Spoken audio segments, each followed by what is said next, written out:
One of the greatest mysteries of the Hebrew Bible involves the Ark of the Covenant, the vessel of the stone tablets on which God inscribed the Ten Commandments, imbued with incredible destructive powers.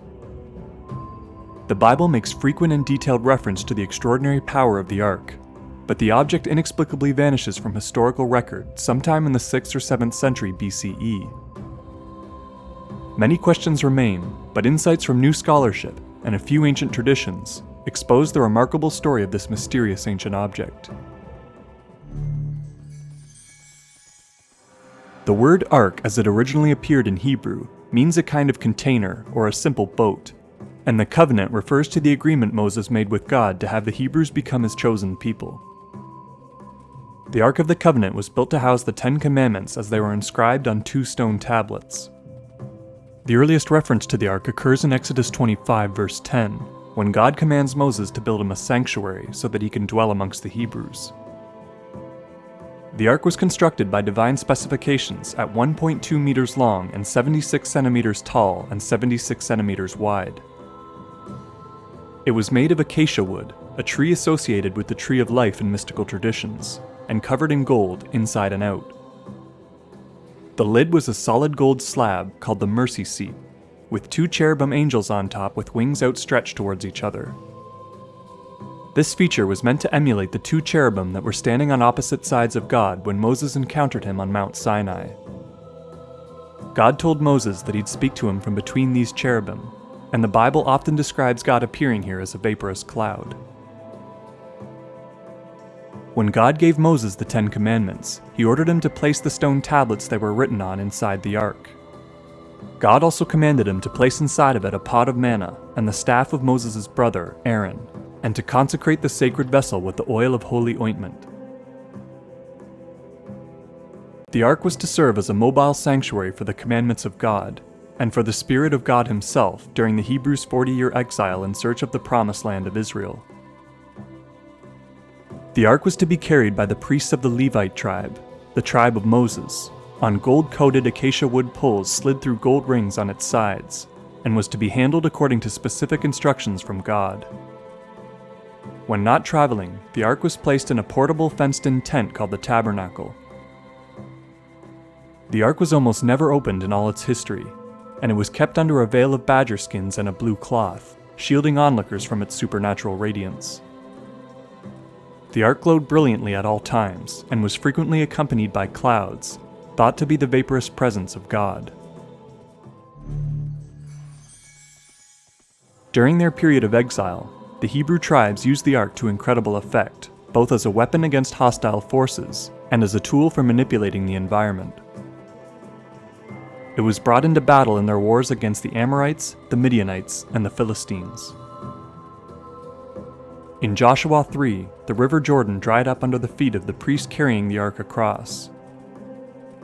Later, the Hebrews marched the ark around the city of Jericho once a day for 7 days, allegedly causing the stone walls to come crashing down when the priests sounded their horns. The ark was also consulted as a divining tool before several important battles. At the same time, however, the ark was extremely dangerous, and inflicted suffering and death upon those who approached it without great care. Nadav and Avihu, the sons of the priest Aaron, brought a foreign flame in a metal incense burner to offer a sacrifice in the tabernacle, and were engulfed by a burst of flame emanating from the Lord and killed. King Uzziah was struck with leprosy when he too brought a foreign flame in a metal burner before the ark. When Uzzah tried to steady the ark while it was being transported by ox cart, he was immediately struck dead. Jewish exegetical traditions tell of several instances in which the ark would levitate over its carriers, or pick them up and throw them to the ground. After a crushing military defeat at Ebenezer described in the book of Samuel, the Hebrews lost the ark to the Philistines, who kept it for 7 months within their borders. In all 3 cities it visited, its arrival coincided with great afflictions on the people. There was an outbreak of mice and sores, or tumors, at Ashdod, and an idol of the god Dagon was mysteriously laid prostrate before the ark, with its head and hands broken off. The people of Gath and Ekron were also afflicted by sores or tumors, and many in Ekron were killed.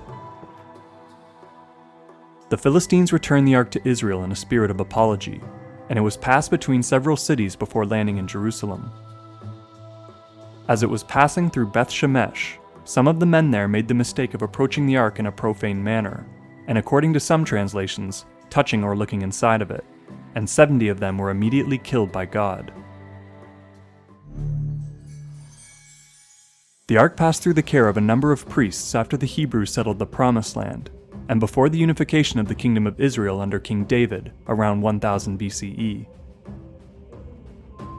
David decided to build the temple as a place of rest for the Ark of the Covenant, and received a plan for its construction from God. But it was Solomon, David's son and second king of the Israelites, who built it. The Temple of Solomon was built on a sacred rock thought to be the place from which the creation of the earth began.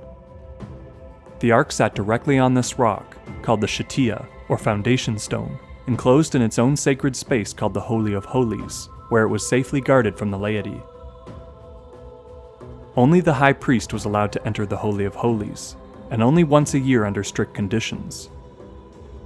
A few essential rituals, including burning incense and wearing heavy robes, saved the high priest from death in the ark's presence. The Israelites maintained the ark in the Temple of Solomon at least until Uzziah was struck with leprosy in 740 BCE, and most likely until 701 BCE, when the prophet Isaiah wrote of the miraculous slaughter of the Syrian army besieging Jerusalem, an event that seems to have involved the ark.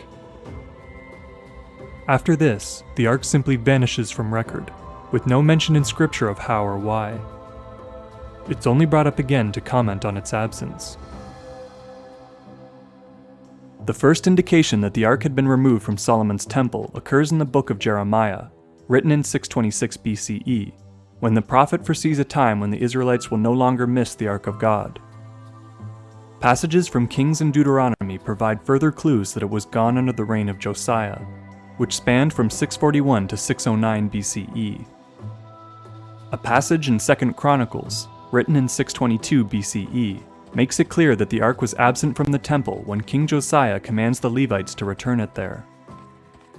So the ark was almost certainly gone by the end of the 7th century BCE. Nevertheless, mainstream academic opinion is that the ark remained in Solomon's temple until the Babylonian king Nebuchadnezzar invaded Jerusalem and destroyed it in 587 BCE. However, the biblical description of the pillaging of the temple makes no mention of the ark, even though it provides a very detailed list of what was taken as booty, and clearly specifies that Nebuchadnezzar's men had removed the doors to the Holy of Holies. The lack of any clear indication of what happened to the ark has led to endless speculation on its whereabouts. Some Jewish traditions suggest that Josiah, or some other late Temple-era king, hid the ark under the wooden storehouse on the Temple Mount, or in a cave that Solomon set aside near the Dead Sea. Archaeologist Lean Rittmeyer has found a cutout piece of rock measuring the dimensions of the ark on the Shetiah, now contained within the Muslim Dome of the Rock, and suggests that the ark was hidden under this cutout before the Babylonian invasion.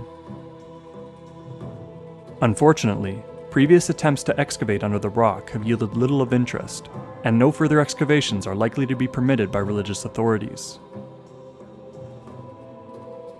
Author Graham Phillips believes that the ark was found by the Knights Templar in the 13th century, and taken away to central England when they fled the persecution of King Philip of France.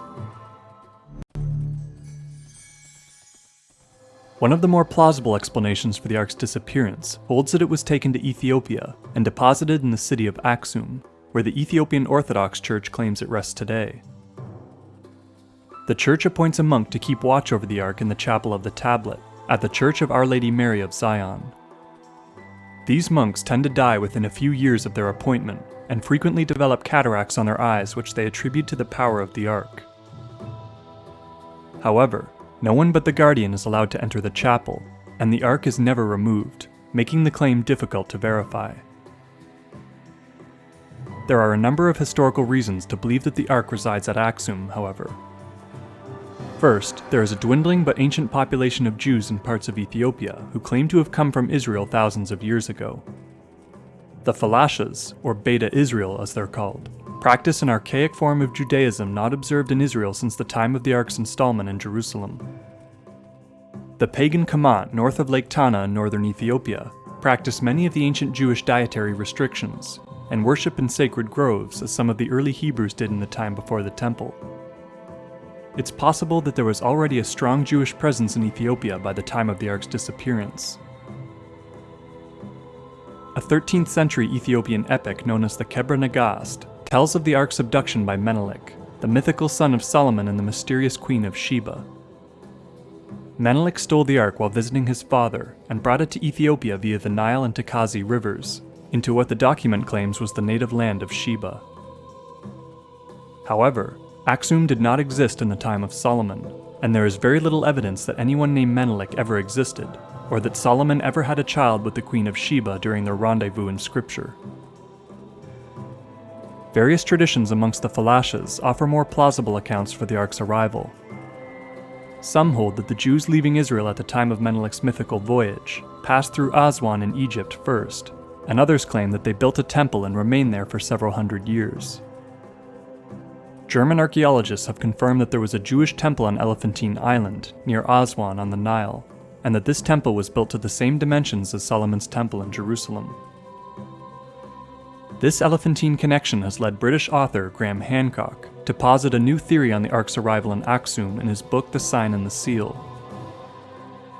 Hancock, along with biblical scholar Menahem Haran, believed that the Levite tribe removed the Ark from Solomon's temple during the tumultuous reign of Manasseh, who installed a pagan idol in the Holy of Holies and led a bloody war against the prophets and scribes of Yahweh, the God of David. This would place the Ark's disappearance from the temple between 687 and 642 BCE, in the same time that it's believed the Elephantine Temple was constructed. Hancock claims that a group of Levite settlers left the now idolatrous state of Israel and settled on Elephantine Island, building a replica of Solomon's temple to house the Ark. When the temple was destroyed by the Egyptians in 410 BCE, the Levites brought the Ark along the Nile and Blue Nile rivers to the island of Tana Kirkos on Lake Tana, the source of the Blue Nile. Hancock claims that the Ark remained for 800 years at Tana Kirkos, as per Falasha tradition, before being brought to Aksum in the middle of the 4th century AD, under the reign of the Christian Aksumite king Azana. Ethiopian traditions say that it was briefly removed to escape pillaging in the 10th and 16th centuries, but has otherwise remained at the Church of Our Lady Mary of Zion that Azana first constructed for the Ark. The Ark moved to the present chapel only in 1965. Mainstream scholarship is at a loss to account for the remarkable powers attributed to the Ark in biblical sources. One prominent explanation is that instead of the tablets containing the Ten Commandments, the Ark contained radioactive fragments of a meteor found by Moses on the top of Mount Sinai. The Hebrews were known to collect holy stones and gems, and to use them for ritualistic and divining purposes. Others postulate that the Ark was some kind of an electrical device that killed its victims with violent expulsions of charge. The entire inner surface of the Holy of Holies was coated in gold, an excellent radiation shield and electrical conductor. Wood is also a great insulator. These materials could be used to great effect with the right source of power. Hancock speculates that Moses found meteor fragments, or some other key ingredient, on top of Mount Sinai during his 40-year exile, before freeing the Hebrews from Egypt. He then led the Hebrews back to the site, ascended the mountain alone, and built this material into the Ark using ancient, now lost knowledge he would have gained in his time as a prince in Egypt. There are several depictions of Ark-like objects carried in ritual processions on long poles at Egyptian holy sites, and it's likely that Moses would have been instructed in ancient Egyptian knowledge and occult magic as a potential successor to the throne. Others, of course, suggest that the supernatural abilities of the Ark were all made up, and that in reality, it was no more than an ordinary vessel for some important holy relics. The Ark of the Covenant may be the greatest mystery of the Judeo-Christian heritage. Scholars cannot agree on what it contained, how it functioned, when it disappeared, or where it is today. That the Ark's no longer a concern to Jewish groups today is remarkable in its own right, given its central place in the religious life of their ancient predecessors. The one object to contain God's Spirit, and the instrument through which multiple supernatural acts occurred that saved the nation of Israel, simply vanished from history. We may never know what the Ark was or where it went, but the many references to it in Scripture suggest that someone in ancient times knew how to build something that we can no longer build today.